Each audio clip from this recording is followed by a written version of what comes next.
sometimes it can be really, really hard to feel like you can really change things. Many of us have been working on ourselves for a long time. We've tried all kinds of things. We've gone to events like Tony Robbins events where you get super pumped and you feel like so motivated and you're like, yeah, I can go walk through Coles and I can do all sorts of amazing things. And you go home and you feel like you can jump off tall buildings, and then the momentum goes and it kind of dies. And you're left wondering, what happened? You know, why is it so hard for me? Like, there's something wrong with me? Is that why this isn't working? And for me, I was looking at that pretty hard. I was like, why is it that for some of us it's easier to create change and for others it's harder? And why was it particularly difficult for me? Like, why did I perpetually feel like shit when I woke up in the morning? Why was it that didn't matter how hard I tried to shift some of the patterns, the ways I felt about myself, I couldn't do it? And I had to kind of go back to the drawing board. I had a lot of therapy and I kind of understood the different concepts that were out there and looking at the trigger points and looking at my sore points, and I was really good at digging in at the hard stuff and looking at, oh, you know, I don't like this about myself and this is really difficult when this happens, and this person, when they say that, this is how I feel, and I was really good at all that. But it became like hard work, and I began to feel like it was difficult because all I was doing all the time was looking for the problems. And looking for problems, I mean, it's good to have an awareness of when things aren't the way you want them to be, and it's good to understand why you're the way you are or why things might upset you. But quite often we put so much energy and effort into that we don't actually get the change we're looking for. And this is the key. Oh my goodness, when I discovered this, I was like over the moon.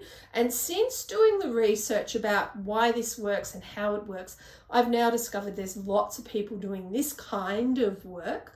But at the time when I first started it, I didn't really know anyone else. And that, what I'm talking about, is the work of reprogramming yourself, of understanding that you are not your personality. Quite often, we attach our understanding of ourselves to our personality. We say, I'm the kind of person that, and as soon as we do that, this is how we've set ourselves. We've set that as the way that we're going to be. So what's important is to start to look at, okay, what are the aspects of my personality that I don't like? What are the things that I wish I could change? The things that I feel pull me back, the things that I would like to have more ease in. And then look at those things and see them as a construct. Those things have come because over the course of this lifetime, you've learned how to do them from different aspects of your life. So whether it be from parents, from school, from things that happened in a workplace, relationships, whatever, you've learned to be that way from that. Now, what that means is you can unlearn it. And this is really significant because until I discovered that, I felt like I was broken. I felt like there was a reason, there was some problem, there was some reason, there was some malfunction. Why did I always feel down? Why did I have anxiety? Why did I feel depressed? Why did I have agoraphobia and panic attacks and all of that? Oh, it's because I had such a hard time in my life. Oh, that means I'm broken, and all of that. And so this perpetual kind of story that was told continued to create this very difficult life I lived. And what I had to do was reinvent myself. Now, I want to talk about that a little bit more. So to reinvent yourself, you need to understand a few principles. And the first one I want to talk to you about is the principle of the soul of self, or the spirit. It's the feeling aspect of yourself, the part of you that understands that you're awake or you're asleep or whatever it is, that part of you that has awareness. That is kind of separate from yourself. Like when I say the self, I mean the physical self, the body. So we can look at that in a number of aspects, and that is that I am more than what I have just learned. I am more than my physical body. And a big part of that is that even though we can be incredibly distressed and upset, if we learn to breathe and we practice peace and we practice spiritual teachings or techniques of the breath, of learning how to go to calmness, learning how to feel peace, if we practice those, even if we're having a really stressful time, we can be quite calm. That's because we override our body chemistry, we override our immediate kind of emotional body response that we have to the situation, and we can calm it down. And that's because we, or the soul, is taking control. So that is the important thing, is having the soul, which is your awareness, take control of where you want to guide your body to. So that's the first step, right? Understanding the concept of the soul. So that's a bit of a job for you to kind of dig around in there. What do I feel about that? What do I mean? You may feel that if you're brought up in a lot of religion, you might find it really hard to understand that. It's like, oh, I don't want to go spiritual. I don't want to go religious. Well, eventually it's going to be science. Eventually we're going to understand that soul and consciousness and all that stuff is just a matter of fact, and it just is. And, you know, the fact that there has been schools of thought called religion and spiritual understandings for a long time trying to explain that, well, that's just because that's humanity. Humanity wants to find a way to explain things.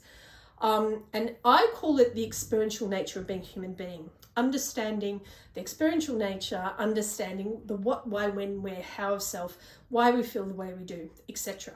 Now, here's the key to changing. So let's look at, how do we get permanent change? How do we not just stay motivated, but actually have habitual behavior that changes how we're feeling and changes who we are and how our life unfolds? Now, for a lot of people, what they do when they come to self-development is they feel like it's a lot of work. Like, I've got to go into the hard stuff about myself. I've got to look at myself really, really fully in the face and go, oh, you're bad at this and you're bad at that, and you get upset over this, and oh, relive all my past. Look, I feel like that in some ways it's good to have an understanding of it, but I think we overdo it and we tend to just replay it. If you really want change, what you have to start doing is learning how to feel differently. How do I feel better than I do now? What are the things that make me feel good? What are the things that make me feel peaceful? And you practice those. So what's extraordinary, right, is there's a few fundamental concepts that will totally transform your life when you're looking at self-development. So I'm going to sort of break down 3 of the fundamental concepts and practices for changing your life in self-development. And I do talk about some of these a lot, but it's because they're the most powerful. The first one is to understand that you are not your experiences, you are not your physical body, you are not the body chemistry response. And just because you're thinking something or feeling it doesn't mean that you have to go to that place. It doesn't mean you have to dive into it. It doesn't mean you even have to give it weight. But what you can't do is push it away. It's really important that you don't ignore it. What you do is you say, I feel this and I want to go here. So I feel sad today and I want to find a way not to be sad, right? And in the end, you need to look at what are the things that make me feel better? So that's the next concept, which is to look at gratitude and joy and the things you can do on an everyday basis that just make you feel a little bit better, that uplift your life just that little bit.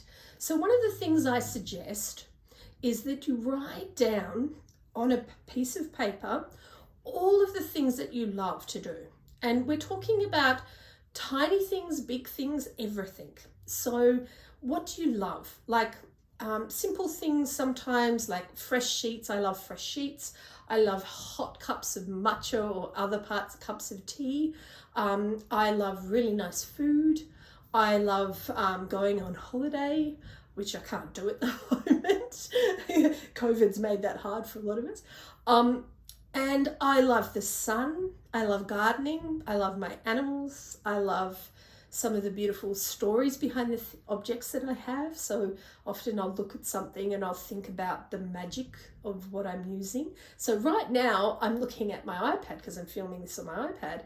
And when I actually think about my iPad, I've trained myself to look at an object like my iPad and then think about what that object means to me. And the iPad means a lot because I paid for this with this work. So I have the best iPad with a lot of storage, and it had to be sent to me. I had to wait a while for the iPad because it has more storage than most people would get.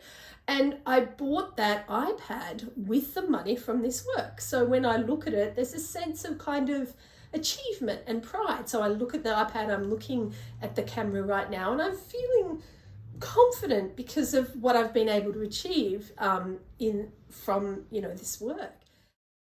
So what we're looking for is the small little changes. Now, the third principle I want to talk about in terms of your life change is awareness of breath. Now, why that's important, and I'll do another video just about the breath another time and upload it. But the importance of the breath is that the breath centers your body. The breath is the way that the mind knows to calm down. So when you deep breathe, your body will automatically calm down. It changes your body chemistry, it changes your brain, and it starts to slow everything down, calm everything. Now, when I say slow, it doesn't mean that you don't work fast.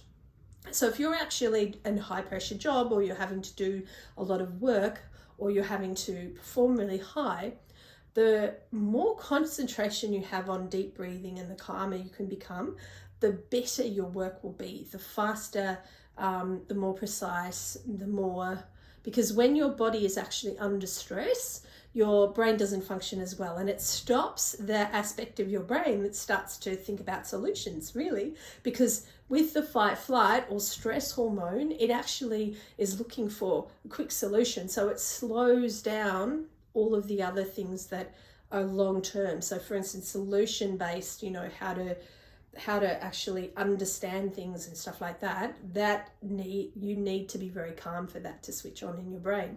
So the breath is an extraordinary concept, extraordinary support structure for us. So in summing up, I hope you understand that really that learning how to be different is not about going into the hard stuff. That's a good tool a little bit, just a little bit to do that.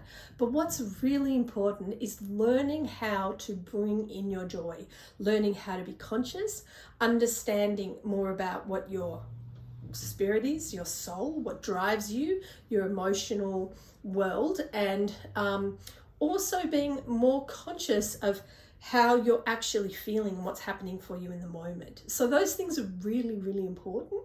And yeah, I hope this video has been supportive to you. And if it has, it would be lovely if you would like and subscribe and all that sort of stuff, so that you can keep abreast of the things that I'm doing and support me in my work. And I'll see you in the next video.